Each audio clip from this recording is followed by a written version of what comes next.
Hello everybody, and today we'll be going through everything you need to know about Purgarito.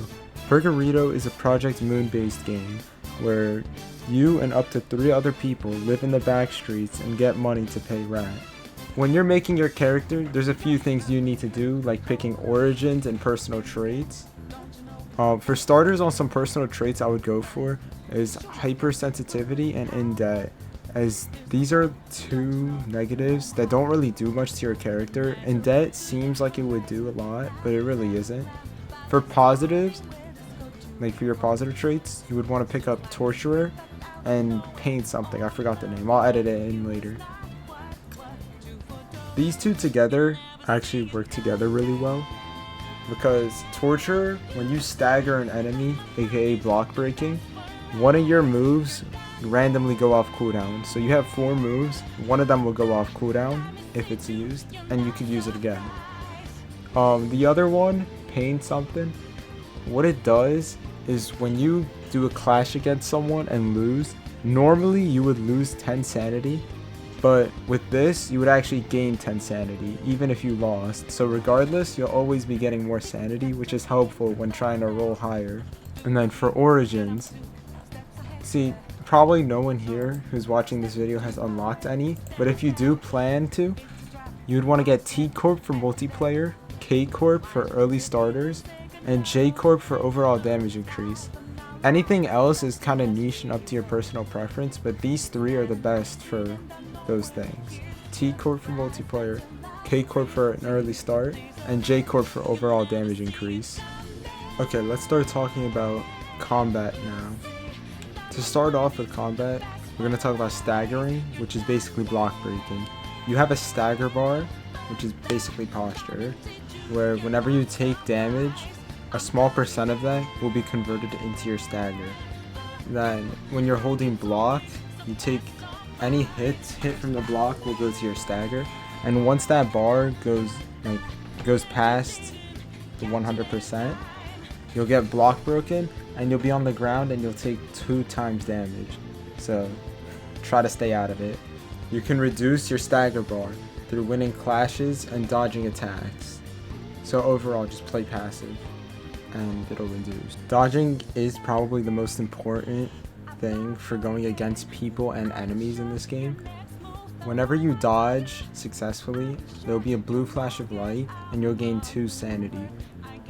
Every time you successfully dodge, the cooldown on dodge is void. So that means you can dodge as many times as you want until you miss a dodge. So every successful dodge, you can do one after another. But if you fail your dodge, aka just if you miss your dodge, the cooldown will go up and you'll be able to get hit unless you evade, block, or clash. Now, in this game you have evasives. At the cost of 10 sanity, if you press B while you're getting stunned, you can do your evasive, which you become fully invincible and you go backwards.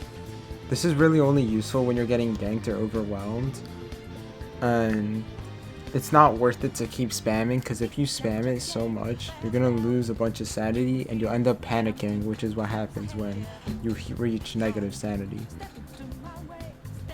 So use it sparingly. Blocking. Holding F is your block key, and any damage taken while blocking will usually just go to your stagger bar, but grabs bypass your block no matter what. And then guarding will always have the final attack damage. Guarding is not that good. It should always be like a last resort.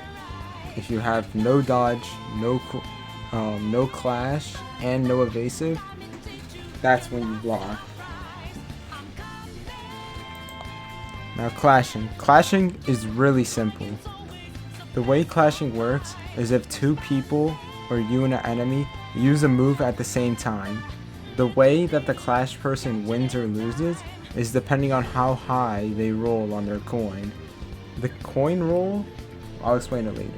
But basically what it is the higher your sanity is, the higher number you get, and then whoever gets the higher number wins, cancels the other person's move, and hits their move. some moves are unclashable. You'll know it when there's a red sign and there's a noise. Now, sanity. I know I already talked about sanity, but I think getting a better in-depth guide to it is better. The way it works is through doing perfect dodges and then winning clashes, you gain sanity. But because of Pain Seeker, even if you lose clashes, you'll still gain sanity, which is helpful. And then you only really lose sanity through losing clashes and getting staggered. And at high sanity, you'll gain additional clash power and you'll always deal more damage. At low sanity, you'll deal less damage and you'll risk panicking, which panicking just means you get stunned and you're able to get staggered easier. Coin system. See, some people were asking me questions about this because they didn't know how it worked. Whenever you do any attack, M1, skill, anything that deals damage, the coin will be flipped. At high sanity, you have a better chance of this rolling, but at a flat 0 sanity, your chance is 50%. Rolling heads means you win. Tails means nothing happens, and then fail means your skill got cancelled. Usually, this only really does anything for clashing, and then for certain weapons and outfits. That whenever you hit heads, you could get a buff. For example, you do more damage after you hit heads, but then if you hit tails, you would still hit the move, but you wouldn't do anything. Nothing extra. Now other things. These are some other things that I wanted to talk about. Skill tree, your skills and abilities. These get changed.